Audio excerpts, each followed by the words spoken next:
자, 우리 한번 따라합시다. 묵상하는 사람이 형통의 문을 연다. 제게는 이제 목회하면서 한 가지 물음표가 늘 있습니다. 교회를 오래 다니긴 다녔는데 자주 흔들리는 성도들을 목격하는 거예요. 그 사람은 믿음이 있는 것 같은데 이렇게 흔들린단 말이에요. 그건 뭔가 이런 궁금증. 과연 신앙의 성장이라는 게 뭔가. 우리가 좀 더 깨어서 구별해야 될 게 있어요. 뭐냐 하면 익숙해지는 것과 성숙해지는 것은 다르다. 부부관계도 그냥 익숙해져서 편해지는 걸로만 가시면 안 돼요. 부부도 서로 마음을 알고 고민을 알고 내면 세계를 이해하면서 그 영혼을 사랑하는 성숙의 단계로 가야 되는 거죠. 신앙생활도 마찬가지입니다. 신앙생활이 익숙해지시면 안 돼요. 그냥 습관처럼, 좋은 의미의 습관도 있지만은 조금 그냥 형식적이다 이런 의미에서의 습관이 되시면 안 된다는 겁니다. 주님과 밀접하게 교제하고 친밀하게 만남을 가지셔야 되는 거죠. 우리 시대의 특징을 한마디로 이야기한다면 경박함이다 라고 이야기할 수 있어요. 따라합니다. 경박함.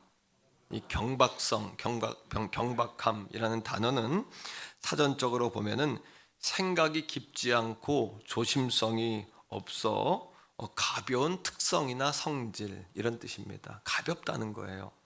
소설의 제목처럼 이 시대의 특징은 참을 수 없는 존재의 가벼움을 가지고 사는 거예요.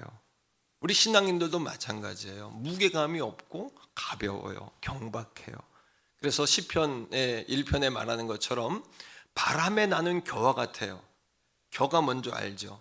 껍데기만 있고 알맹이가 없는 겁니다. 그러니까 바람이 후 불면 후 날아갔다가 또 바람이 후 불면 후 날아가요. 흔들리는 갈대 같아요.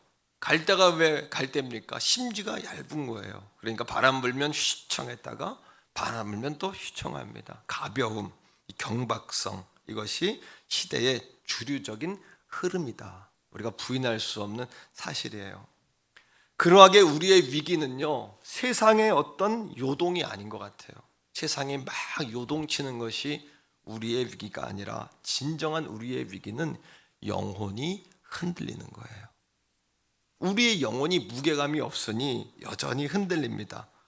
여러분, 영적 중심을 유지하려면 여러분 내면에 허공들을 말씀으로 채우셔야 돼요. 따라합니다. 영혼의 무게를 유지하자.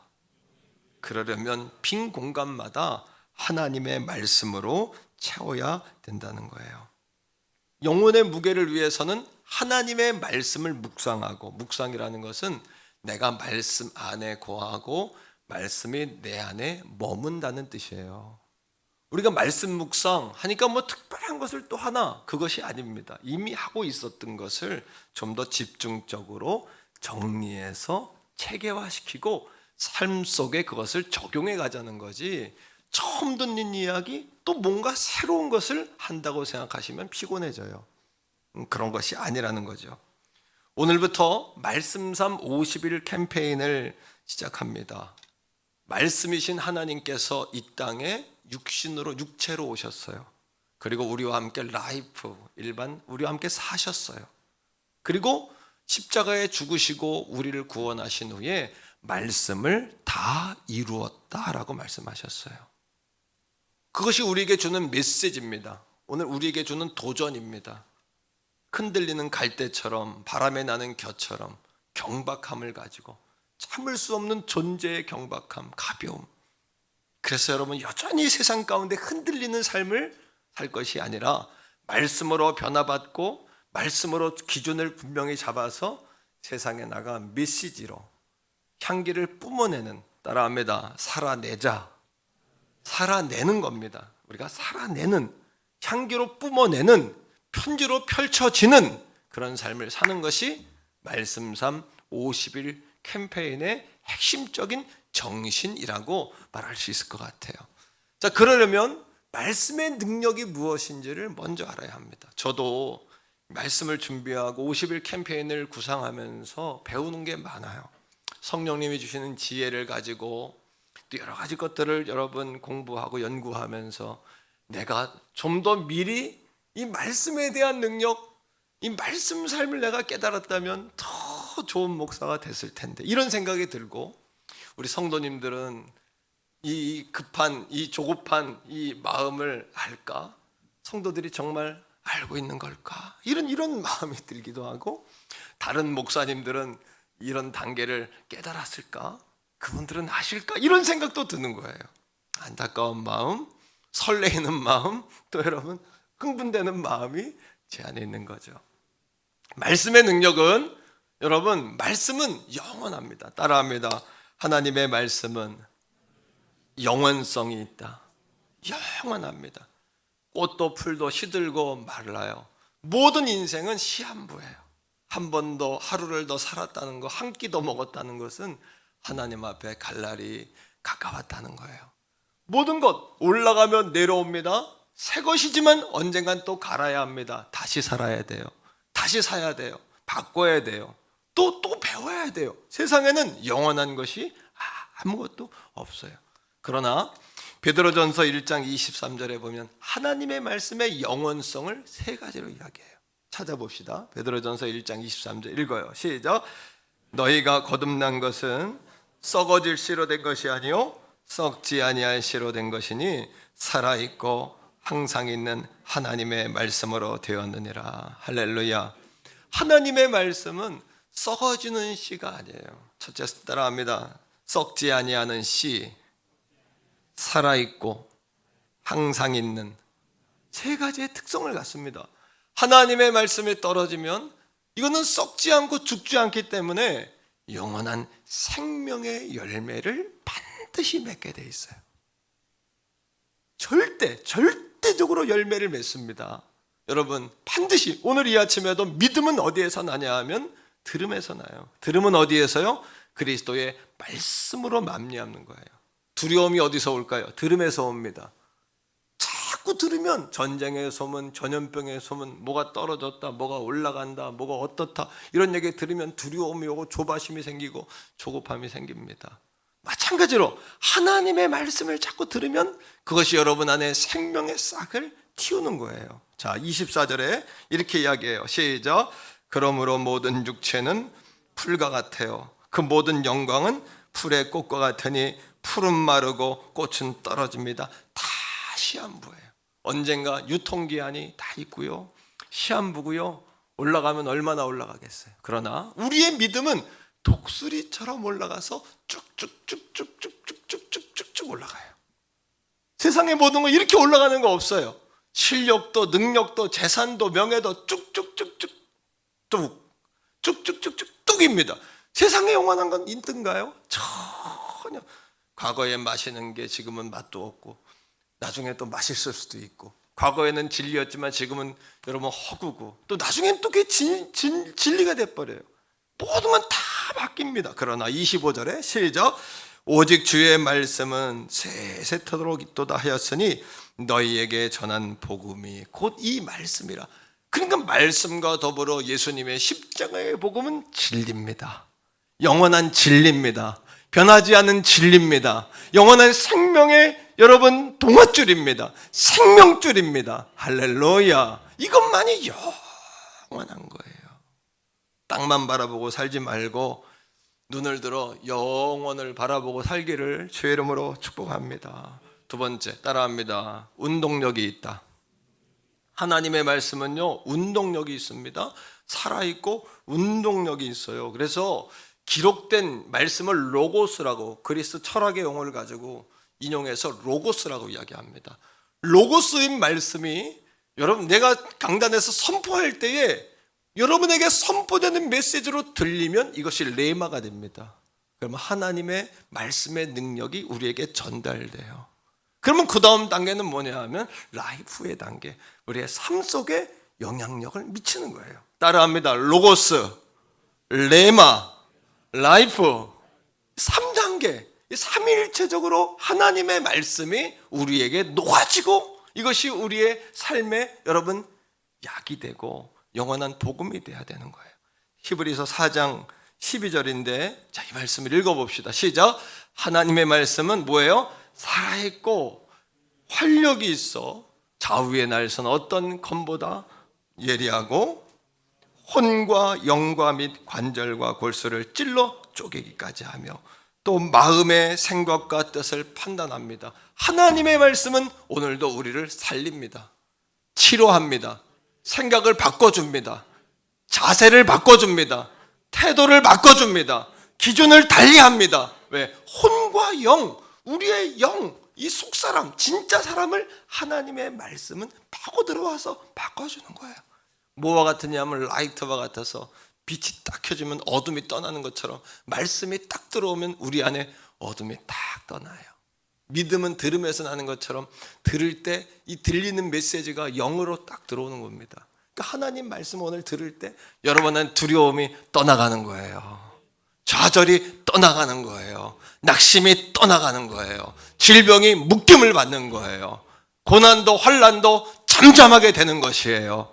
아멘입니다. 이 말을 아멘으로 받아들일 때 이 말씀을 레마의 말씀이 되면서 하나님의 능력이 거기서 폭발되는 겁니다. 그러하기에 말씀을 묵상한다? 말씀을 묵상한다는 것은 내가 말씀 안에 거하고 말씀이 내 안에 거하는 거예요. 그러하기에 말씀에 날개를 달아주는 거예요. 요한복음 15장 7절에 너희가 내 안에 거하고 내 말이 너희 안에 거하면 무엇이든지 원하는 대로 구하라 그리하면 이루리라. 할렐루야. 하나님의 말씀이 내 안에 있는 겁니다. 말씀 묵상에 세 가지 정의가 있는데 따라합니다. 하나님 말씀에 마음을 활짝 여는 것이다. 오프닝 마인드, 굳은 땅, 묵은 땅, 그게 아니라 확 뒤집어서 오세요. 갈아엎어서 오세요. 맛있다, 먹을만하다, 좋다, 산다. 여러분 말씀을 자꾸 퍼날라서 믿지 않는 자들에게 말씀을 들으면 새로운 생기가 생기고 새로운 믿음이 생기잖아요. 믿지 않는 자들에게 자꾸 이 말씀 현장으로 초대하세요. 말씀을 퍼날르세요. 여러분 그래서 그들에게 전하세요. 하나님 만날 수 있도록 말입니다. 두 번째는 뭐냐 하면 하나님의 말씀을 시험 보듯이, 어떤 사람은 말씀 묵상 안 되니까 의무를 가지고 하나님 말씀을 골라내듯이 막 이렇게 시험 보듯이 하는데 그것이 아니라 하나님의 말씀이 우리 안에 흘러 넘치는 거예요. 거기 정답이 없어요. 내게 은혜 주시는 말씀을 가지고 내 마음에 담으면 그것이 말씀 묵상이고 이미 다 하고 있었던 거지 새로운 뭔가를 하는 것이 아니에요. 무슨 학교를 나와야 되는 것도 아니고 여러분 하루하루 여러분 안에 기준점을 가지고 살기 위한 운동이 말씀 묵상 운동이에요. 그러하기에 하나님의 말씀을 내가 이해하는 것이 아니라 성령의 역사로 말씀이 나에게로 밀고 들어오시는 거예요. 따라합니다. 성령의 역사로 하나님의 말씀이 내 안에 밀고 들어오신다. 그렇구나. 그러하게 꼭 반드시 말씀을 묵상할 때 기도하셔야 돼요. 성령님 도와주세요. 왜? 성령님은 가르치는 영이고 성령님은 책망하는 영이고 성령님은 깨닫게 하시는 영이고 성령님은 지혜의 영이고 성령님은 하나님의 영이시기 때문에 성령님을 구하고 성령의 인도를 구하는 기도를 드리고 하나님 말씀을 보셔야 되는 거예요. 두 번째입니다. 첫째, 말씀의 능력을 알았죠? 두 번째, 그럼 말씀 묵상의 영적 유익이 5가지가 있습니다. 첫째는 따라합니다. 승리의식을 갖게 된다. 여러분, 우리의 생각과 의식을 말씀 묵상을 통해 바꾸는 거예요. 믿음은 들음에서 납니다. 사람은 듣는 것에 의하여 기초하여 움직입니다. 그렇다면 우리의 귓가에 하나님의 말씀을 계속해서 들리면 어떻게 되냐면 그 사람이요 승리의식을 갖게 돼요. 승리의식을 갖기 원하면 찬양도 승리하는 찬양을 자꾸 들으세요. 기쁜 찬양, 승리하는 찬양. 드라마를 봐도 좀 해피엔딩으로 끝나는 걸 봐야지 맨날 부부들이 그냥 여러분 싸우고 그냥 갈라지고 그냥 자식들이 그냥 방황 이런 드라마 보지 뭐 해피엔딩한 거 좋은 거 막 사람을 막 죽이고 막 귀신 나오고 이런 거 TV 방송 보지 마세요. 영이 지저분해져요. 유튜브에서 그런 거 자꾸 보지 마세요. 찬양을 듣고 좋은 메시지가 얼마나 많습니까? 그런 거 얼마나 특강 내용들이 많습니까? 감동적인 내용이 얼마나 많습니까? 그죠? 자, 그러하기에 하나님이 모세에게 아말렉과의 전쟁에 승리한 다음에 네 제자 여호수아에게 내가 아말렉을 내가 완전히 이 땅에서 없앨 것이다. 이스라엘은 반드시 승리한다. 이거를 귓가에 외워서 들려라. 이걸 기록하고 기념하고 계속해서 여호수아에게 말해라. 이렇게 이야기한단 말이에요. 자, 출애굽기 17장 14절이에요. 이게 자녀 교육의 방법이고 승리하는 비결이에요. 시작. 여호와께서 모세에게 이르시되 이것을 책에 기록하며 기념하고 여호수아의 귀에 외워 들리라. 내가 아말렉을 도말하여 천하에서 기어감이 없게 하리라. 말씀 묵상의 정의 가운데 하나는 뭐냐면 계속해서 귓가에 울리도록 입으로 계속 읊줄려서 내가 말하면 이게 귀로 들리잖아요. 눈으로 보고 입으로 말하고 귀로 들리니까 3번 보는 거예요. 이게 말씀 묵상이에요. 두 번째는 따라합니다. 지혜를 얻는다. 여러분, 지혜가 능력입니다. 지혜가 재산입니다. 지혜의 정의는 뭐냐 하면 하나님의 눈으로 모든 것을 볼 수 있는 능력이 생기는 거예요. 목회도 지혜가 있어야 합니다. 사업도 지혜가 있어야 합니다. 여러분, 자녀 양육도 지혜가 있어야 합니다. 젊은이들 지혜롭게 남자들, 여자들, 배우자들을 선택해야 합니다. 여러분, 젊은이들도 진로를 선택할 때 지혜가 필요해요. 오늘도 여러분 이 성전에 나온 거 말씀 앞에 서는 건 여러분들에게 하나님이 지혜를 주셨기 때문이에요. 지혜란 무엇이다? 하나님의 눈으로 바라볼 수 있는 능력이다. 그러니까 먼저는 가장 지혜 가운데 중요한 말씀의 지혜, 말하는 지혜가 필요해요. 말하는 지혜란 뭐냐 하면 여러분, 어떤 사람 말로 모든 걸 다 깨뜨려. 말로 모든 것을 깨뜨려. 산통을 그냥 다 깨뜨려요. 그러나 말하는 지혜란 뭐냐 하면 따라합니다. 언제, 어디서, 누구에게, 어떻게, 무엇을 말해야 하는지를 아는 것이다. 이게 말하는 지혜예요. 언제, 어디서, 무엇을, 어떻게, 누구에게. 이거를 모르면 시도 때도 없이 떠들어서 그 사람 때문에 온통 싸움판이 되는 거예요. 여러분, 그리고 여러분, 지식과 지혜는 달라요. 지식은 담는 거예요. 지혜는 이것을 실행하는 거예요. 그래서 어떤 사람은 보면은 배운 거는 많이 없는데 잘 가리키는 분들이 있어요. 이건 지혜가 있어서 그래요. 배운 건 많은데 못 가리켜요. 지혜가 없어서 그래요. 그러니까 지혜를 받으셔야 돼요. 지혜를. 두 번째 지혜가 따라합니다. 행동지혜. 행동 지능이 높아야 돼요. 일은 엄청나게 분주해요. 그래서 그냥 어마어마하게 사람이 바빠 분주해. 그런데 성과가 없어요. 남는 게 없어요. 그냥 분주한 걸로 끝나요. 그럼 왜 그래? 행동 지혜가 없어서 그래요. 행동 지능이 딸리는 거예요. 행동 지능이. 말할 수 있는 어떤 사람은 내 안엔 다 있는 내가 말 주변이 없어. 말하는 지혜가 없는 거예요. 말하는 속에 있는 것을 정확하게 말하고 시대를 분별해서 말하고 하나님의 뜻을 알아서 말하는 그 사람이 리더가 되는 거예요. 따라합니다. 말씀 묵상으로 지혜를 얻자. 세 번째 따라합니다. 담력을 얻는다. 여러분, 싸움의 승패는 기술에 있는 것이 아니라 깡에 있어요. 깡에. 조금이라도 깡다구가 있으면 그 아이들은 못 건드리는 거예요. 깡다구, 다시 말하면 담력이 있다는 얘기예요. 담력이. 승리의 비결은 담력이 있는 거예요. 하나님의 말씀을 담으면 사람들을 신경 쓰지 않게 돼요. 바람에 나는 겨와 같다? 뭐와 똑같아? 알맹이가 없으니까, 껍데기만 있으니까 바람이 불면 슉 날아가고 바람 불면 슉 날아가고, 예수는 오래 믿어서 익숙해서 자리는 잘 지키는데 가만히 보면 슉 날아갔다가 슉 날아갔다가 갈대와 같아 휙 흔들렸다가 알맹이가 없는 거예요. 말씀의 묵상이라는 건 내가 말씀 안에 거하는 거고 내가 말씀 안에 머무는 거예요.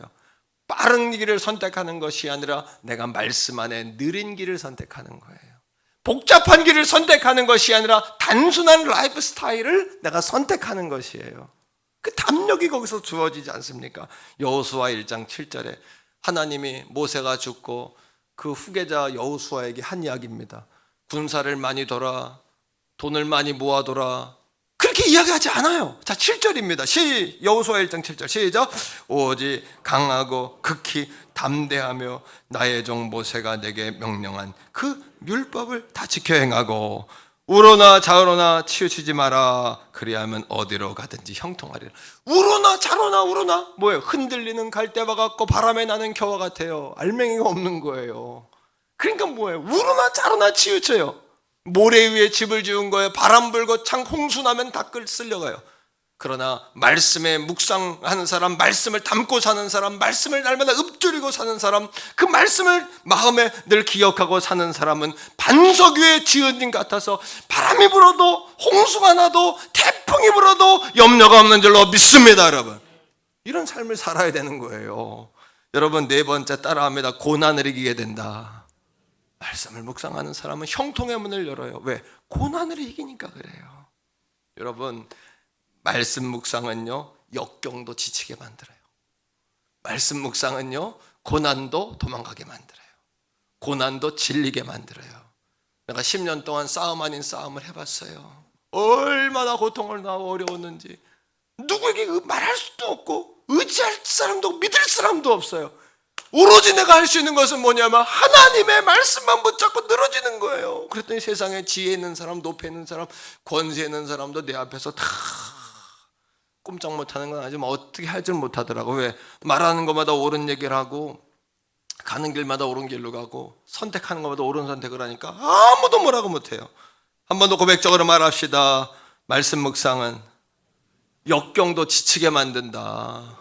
역경도 지치게 만드는 거예요. 자, 시편 119편 92절에 딱 나오잖아요. 고난도 말씀 묵상 앞에 무릎 꿇는다고 나오잖아요. 시작. 주의 법이 나의 즐거움이 되지 아니하였더라면 내가 내 고난 중에서 멸망하였으리라. 하나님의 말씀이 즐거워하는 거, 즐겁다는 건 사랑하는 거 아닙니까? 그러니까 오늘부터 사랑하는 성도들이요, 주일날 은혜 받으면 됐지 또 왜 목사님 후보에다가까지 새롭게 만들어가지고 일주일 내내 우리 목사님 뭐 만드는데 도사야 도사. 도사가 아니라 어떻게 하면 우리 성도들을 말씀으로 살게 할까? 하나님 앞에 형통한 사람 되게 할까? 고민 끝에 왜요? 일주일 은혜를 충분히 받은 것 같아. 근데 삶의 열매와 삶의 여러분 열매가 거룩한 열매들이 순풍순풍 맺어져야 되는데 그러면 약한 것 같은 거예요. 이 시대적인 정신이 경박함이다 보니까 빨리는 가지만 무게가 없고 열매가 없어요. 정말 참을 수 없는 존재의 가벼움을 가지고 사는 시대예요. 성도들 안에도 그런 세상적인 영향력이 들어오는 거예요. 말은 잘하고 그냥 신앙생활을 오래 한 것 같은데 가만히 열매가 없는 거예요. 열매가 없는 거예요. 바람에 흔들리는 겨와 같고 갈대와 같은 거예요. 그러니까 하루하루 말씀으로 무게감을 갖고 살아갈 수 있도록 바울이 예루살렘에서 폭행을 당하고 묶이고 감옥에 가요. 40명이 자기들이 바울을 죽이기 전에는 잠도 안 자고 먹지도 않는다는 거야. 바울이 포기하고 싶었어요. 그때 하나님이 바울에게 뭐라고 하시냐면 바울아 로마에서도 증언해야 하리라. 그러니까 왜 동그래져? 그래? 하나님이 그렇다면 그런 거지. 고난도 말씀 앞에서 무릎 꿇는 거예요. 질리는 거예요. 고난이 얼굴이 노래져 도망가는 거예요. 할렐루야. 뿐만 아닙니다. 로마로 포로가 돼가지고 끌려가요. 죄수가 돼가지고 맨 밑바닥에서 끌려가는데 어떤 일이 벌어지냐면 풍랑이 와. 유라굴로라는 광풍이 불어요. 광풍, 미친 바람. 그죠? 광풍이 부는데 선주도 있고 백부장도 있고 선장도 있어. 갑판장도 있어. 모두가 태풍에 불어보니까 꼼짝도 못해. 그 순간 누가 주인이 되고 누가 선장이 되고 누가 선주가 되고 누가 백부장이 되냐 하면 그게 누구냐 하면 맨 밑바닥에 있었던 포승줄에 묶여서 포로로 끌려갔던 바울이에요. 오늘도 따라합니다. 말씀 안에 서 있는 자는 모든 걸 초월할 리더가 된다. 고난 중에 리더가 돼요. 집에 한번 부도 놔보세요. 태풍 같은 일들이 벌어져 보세요. 그러면 예수 안 믿는 남편들은 술 먹고 소리 고래고래 지르고 짐승 같아지죠. 대책이 없죠. 하지만 믿음이 있는 부인들은 그때 중심 딱 잡고 하나님 앞에 와서 기도하는 거예요. 그 순간 그 가정의 리더십이 그 어머니에게 오고 자녀들도 꼼짝도 못하는 거예요. 그 앞에서 증명해낼 수 있기를 주의 이름으로 간절히 축복합니다. 그때 하나님이 바울에게 뭐라고 이야기해요? 내가 가이사 앞에도 서야 하리라. 이 영혼 한 사람도 머리카락 하나도 건드리지 못하게 하리라. 하나님의 말씀이 딱 오니까 바울이 담대하게 외치는 거예요. 한 사람도 죽지 않는다. 뭐래? 사람들이 뭐래 하는 거예요. 한 사람도 죽지 않는다. 근데 하나님 말씀하신 대로 이루어진 줄로 우리가 알고 믿습니다. 다섯 번째, 말씀 묵상을 통하여 따라합니다. 거룩한 그릇이 된다. 저도 인생을 젊었을 때, 지금도 젊지만 금그릇 떼려고 달려갔어요. 금그릇, 은그릇, 내가 멋진 그릇. 그런데 정말 보니까 하나님이 뭐라고 그러시냐면, 귀한 그릇은 어떤 그릇이냐 하면 쓰임받는 그릇이 귀한 거예요. 쓰임받는 그릇 되기를 축복합니다. 쓰임받는 그릇이 귀한 거지, 금그릇 은그릇 아무리 치렁치렁 달아봤자 하나님 외면하고 쳐다도 안 보면 문제. 주의 종이 여러분 쳐다도 안 보면 여러분 큰일 난 거예요. 제가 여러분 눈도 안 맞추면 큰일 난 거예요. 여러분은 뭔가 여러분에게 문제가 있는 거예요. 지금 하나님이 눈도 안 마주친다, 여러분 하나님께 눈을 못 마주친다, 그러면 여러분도 문제가 있는 거예요. 뭐가? 하나님 여러분을 쳐다도 안 보면.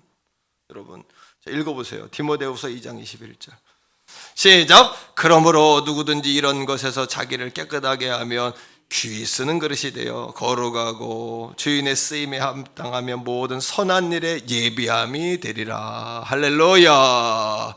하나님이 쓰시는 그릇이 되셔야 돼요. 제가 옆에 있는 가족들에게 말해주세요. 하나님께 쓰임받는 그릇 되세요. 시작.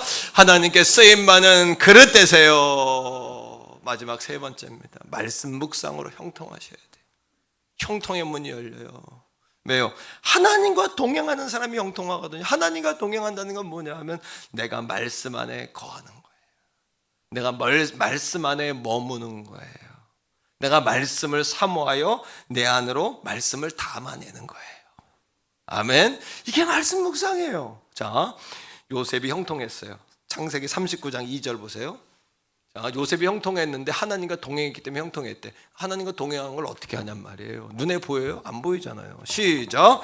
여호와께서 요셉과 함께 하심으로 그가 형통한 자가 되어 그의 주인 애굽 사람의 집에 있으니, 이 3절 그의 주인이 여호와께서 그와 함께 하심을 봤대요. 또 여호와께서 그의 범사에 형통하게 하심을 보았더라. 여러분 요셉이 형통했는데 그 이유가 뭐냐면 하나님이 함께 하셨기 때문이래요. 하나님의 함께 하심이 보이냐는 얘기예요. 안 보이잖아요. 뭘 보면 보여요? 하나님의 말씀이 그 안에 있으니까 이것이 그의 삶을 통하여 녹아져 가지고 정직하죠. 요셉은. 그죠? 충성스럽죠. 깨끗하죠. 사람이. 부지런하겠죠. 사치하지 않겠죠. 또 누구에게나 용서하고 사랑을 베풀겠죠. 그런 성품은 배워서 되는 것이 아니라 받아서 되는 거거든요. 타고나야 되거든요. 일정 부분. 이게 뭐예요? 하나님이 함께 하시는 것이 요셉을 통해 그 성품들이 나타나는 거예요. 한번 고백적으로 말해봐요. 정직함, 충성스러움, 속임이 없음, 겸손함, 온유함, 지혜로움. 이걸 세상에서 어떻게 배우냔 말이에요. 세상의 것들은 지식이지만 지혜로 녹아지려면 이게 경험이 돼야 돼. 이게 어떻게 됩니까? 하나님이 주시는 거예요. 그러니까 하나님이 주신 게 보인 거예요. 그러니까 하나님이 함께하는 사람, 말씀을 묵상하는 사람, 말씀을 담고 사는 사람은 시대를 초월하여 형통해요. 한계를 초월하여 뻗어나가요. 지식을 뛰어넘어서 지혜로워요. 물질을 뛰어넘어서 부유해요. 이게 성경적인 가치관이에요. 믿습니까? 요한복음 1장 1절에 보니까 태초에 말씀이 계시니라. 이 말씀이 하나님과 함께 계셨으니 이 말씀은 곧 하나님이시니라. 말씀이 하나님이세요. 하나님을 담고 사는 거예요. 말씀을 품고 사는 것은. 여러분 따라합니다. 말씀을 담아야 형통한 자가 된다. 모세가 세상을 떠난 후에 새로운 여러분 지도자 여호수아에게 주신 승리의 비결. 자, 여호수아 1장 8절입니다. 다 같이 읽읍시다. 시작. 이 율법책을, 이게 율법의 묵상의 정의예요. 입에서 떠나지 말게 하는 거. 그 다음에 시작. 밤낮으로 그것을 뭐예요? 묵상은 담는 거예요. 내 안에 환영하는 거예요. 그 다음에 시작. 그 안에 기록된 대로 다 지켜 행하라. 그리하면 내 길이 평탄하게 돼요. 그 다음 뭐가 돼요? 내가 형통해요. 형통의 뜻을 히브리어 사칼인데 따라합니다. 영어로는 프로스퍼라고 이야기하는데 한번 따라할까요? 번영하다, 성공하다, 잘 되어간다, 열린다, 탁월해진다, 하나님께 영광 돌린다. 이게 형통이라는 단어의 정의예요. 무슨 일을 만났든지 뭐예요? 만사 형통하리라. 무슨 일을 만나든지 만사 형통하리라. 할렐루야.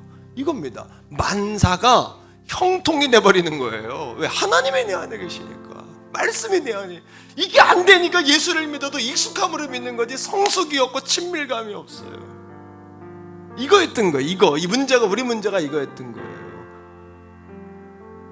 하나님은 전능하신 하나님이었을 뿐이지 내 안에 나와 함께하고 나와 속삭이고 나를 도와주고 내 감정을 만져주시고 지혜를 주신 하나님으로 느끼질 못하고 산 거예요.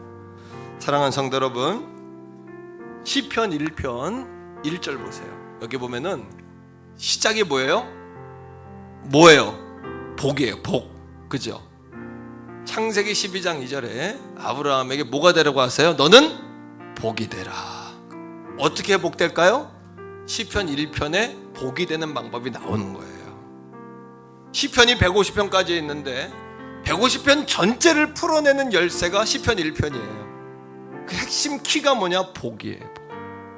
그 시편 1편에는 복 있는 사람과 망하는 사람 두 사람이 나와요. 복 있는 사람과 망하는 사람. 제가 다음 주부터 몇 주간 시편 1편만 가지고 3, 4주 한 3주 정도 강의할 거예요. 왜? 나는 우리 성도들을 복 있는 사람을 만들고야 말 거예요.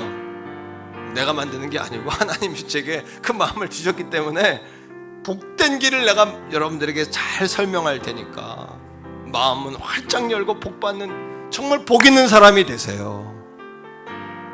망하는 길로 가지 마세요. 자, 그러면 복 있는 사람은 세 가지를 거절해야 돼요. 뭘 거절해야 돼요? 자, 뭐예요? 복 있는 사람은 악인의 길을 따르지 아니하며, 그 다음에 죄인의 길에 서지 아니하며, 그 다음에 오만한 자들의 자리에 앉지 않아요. 세 가지 동사가 나와요. 따라합니다. 따른다, 선다, 앉는다. 어릴 적에 약장수가 동네에 와요. 장날에. 그러면 5일장이야 우리 동네. 그러면 북을 막 쳐, 한 발로. 그냥 북이 막 때려. 알죠? 그리고 원숭이가 막 숨을 쳐. 알죠? 그러면 어린 꼬마들이 막 따라가. 우리가 어릴 때 그랬어요. 막 따라가면 사람들이 쭉 그렇게 따라가. 재미나니까 따라가요. 그 다음 뭐예요? 그 흥미로우니까 멈춰서 가지고 보는 거예요. 그리고 밥 먹으러 와라, 집에 빨리 와라, 학교 선생님이 숙제해라, 다 잊어먹고 그 자리에 뭐 하는 거예요? 앉는 거예요. 죄 짓는 게 이거가 똑같아. 서면 따라가. 그 다음엔 서서 기웃거려. 그 다음엔 죄인들과 앉아서 작당을 해. 오만함의 뜻이 뭔지 알아요? 비웃는다는 얘기예요. 하나님이 마음이 없으니까 교회에서 하는 이야기 다 비웃어요. 여러분, 그런 사람을 데려오라는 얘기예요. 우리 교회에 말씀 한번 들어보면 달라질 거 아닙니까? 반박하라 그러세요. 말씀을 듣고 할 말 있으면 하라 그러세요. 그런 사람에게 오늘 이 설교를 퍼날르세요. 그 사람이 누구든지 간에 자신 있어요. 내가 자신 있는 게 아니라 복음이 자신 있어요. 복음은 다 이겨요. 복음은 다 이겨요. 예수는 다 이겨요. 따라합니다. 초전박살. 군대 가면 초전박살이래요. 초전박살이 뭐예요? 초장에 박살내자는 거예요. 초장에 이기자. 죄는 따라가는 순간에 깨닫고 멈춰야 돼요. 서면 안 돼요. 여러분, 거기에 같이 죄인들과 앉아가지고 도모하면 안 돼요. 반대로 복 있는 사람은 2절에 보니까 뭐라고 이야기해요? 자, 2절이에요. 시작. 오직이에요. 다른 거 없어요. 오직이에요. 사도행전 1장 8절에 오직 성령이 너에게 마시면, 똑같은 얘기예요. 다른 밥은 없다는 거예요. only, 오직 지저스, 오직 말씀, 오직 성령. 할렐루야. 딴 거 신경 쓰지 마세요. 이거예요. 이거 우리가 50일 동안 흔들어야 될 깃발, 달려야 될 결승선, 그리고 불러야 될 노래가 이거란 말이에요. 제가 깃발 드렸어요. 흔드세요. 이제 방향을 정해줬어요. 뛰세요. 노래를 알려드렸어요. 부르세요. 우리가 흔들 깃발, 뛰어갈 방향, 부를 노래가 없어 헤매는 거 아니에요? 정확한 방향을 여러분에게 알려드렸잖아요. 데려오세요. 예수 아니다, 자식들 데려오세요. 안 들으려고 하지, 귀만 열으면 다 무릎 꿇게 돼 있어요. 하나님 말씀 앞에 안 들으려고 하니까 그렇지. 안 들으려고 하니까 그렇지. 여러분, 자 시작. 오직 여호와의 율법을 뭐해요? 사랑하여 그의 율법을 밤낮으로 뭐하는 사람이에요? 묵상하는, 마음에 담는 사람. 내가 말씀 안에 머물 때, 내가 말씀이 내 안에 거할 때, 성령이 내 안에 말씀으로 밀고 올 때, 내가 말씀에 마음을 열 때, 그럼 말씀이 날개를 달아요. 세상의 모든 것은 언젠가는 하락하지만 예수 믿는 일은 쭉쭉쭉쭉쭉쭉쭉 천국 가는 거예요. 이대로. 할렐루야. 이거보다 가치 있는 게 있습니까? 이거보다 더 신경 써야 될 게 있어요? 예수 믿는 이거 말고 한눈 팔 게 있어요? 오직 이거예요. 우리 태교원 성결교회가 정도 여러분 50일 동안 이것만 가지고 그냥 날개 쫙 다는 거예요. 할렐루야. 아멘이십니까? 그러면 그 행하는 3절에 시작. 그는 시냇가에 심은 나무가 계절을 따라 열매를 맺은 같이 또 잎사귀가 마르지 아니함 같으니 그가 하는 모든 일이 다 형통하리로다. 그 사람을 가만히 보니까 그 사람은 하는 것마다 잘 돼. 그 사람이 하는 것마다 잘 되는 게 아니라 그 사람 존재가 하나님께 복된 존재가 됐으니까 형통하는 거예요. 하여튼 목사님은 우리 교회는 하는 일마다 잘 돼. 우리게 존재가 형통한 존재가 돼버리면 다 잘 되는 거예요. 안 되는 게 없는, 우리 목사님 말하는 대로 그 사람 존재가 바뀌어버리면 다 날개를 다는 거예요. 날개를 다는 거예요.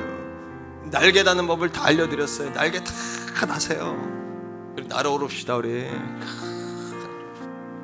같이 한번 기도합니다. 지금 기도할 때 정말 50일 동안 내가 하나님 말씀 안에 살면서 내게 지혜를 달라고, 담력을 달라고, 내게 아버지 평안을 달라고, 고난도 이기게 달라고 기도하시고, 또 하나는 말씀 묵상, 말씀으로 내 형통하게 열리게 해달라고 기도하시고, 악인들의 꾀를 따라가지 마세요. 죄인들과 함께 서 있지 마세요. 멈추지도 마세요. 죄인들과 함께 앉지도 마세요. 근처도 가지 앞도 가지 말고 여러분 앉지 마세요. 오직 하나님의 말씀으로 붙들림 받으세요. 주여 한번 부르고 우리 같이 한번 기도하겠습니다.